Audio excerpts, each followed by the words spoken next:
I feel like I've been bamboozled on these Hinge, Bumble. I mean, whatever. You say you're going to get one person and then it's not the person. But there are romance scams that take it a step further than that. Thankfully, I've never experienced that, but a lot of people have. So we're joined by Marni Gibson right now. She's the president of North American Securities Administrators Association.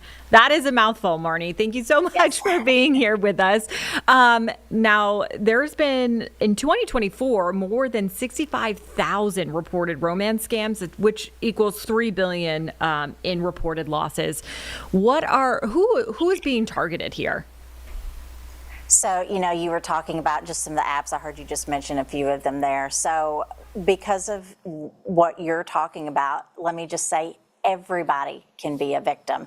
So if you have an email address, if you have a phone, or you use any of the social media apps, you could become a victim. But I will add, seniors or older Americans tend to be more victimized, and that's because they have more money generally. So they might have a retirement account, they might have savings, equity in their houses. So something along those lines makes them to be a more sought after victim. Marni, what should people look out for in these romance scams? I'm sure they come on really hot and, have a lot of nice things to say, but what are some red flags? So you've just started a brand new romance, and as you said, lots of words, lots of discussion, and so you're both really excited, but then that person doesn't want to meet you in person. So you don't know who's on the other side of that app, who's on the other side of that screen.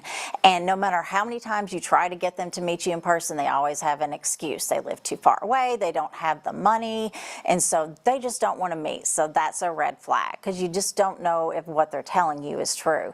And then second, you're in this great new relationship, and all of a sudden, all they want to talk about is money, how much money they make, how much money they have, and they have a great or lucrative investment opportunity for you.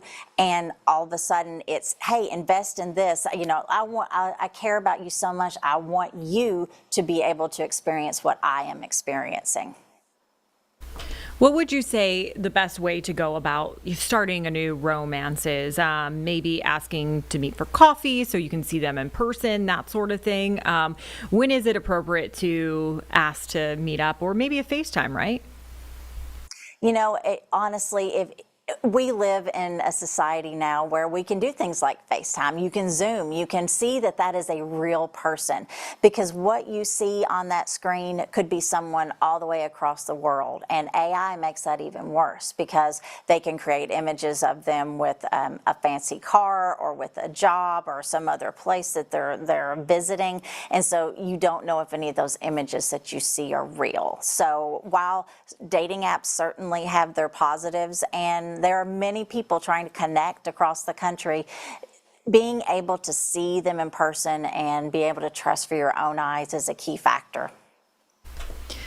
And Marni, if you do find yourself kind of in a romance scam, what are the best ways to maybe, get out of it? Or is there any way to try to get your money back at all?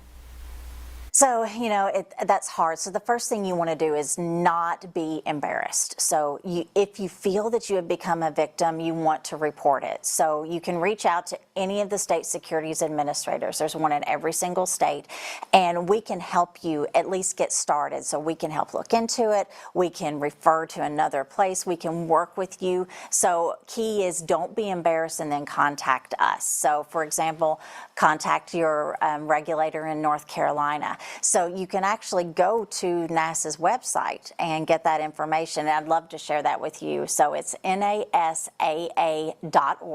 Again, NASAA.org. Click on that link and click on North Carolina, and then you can reach out to your state securities regulator.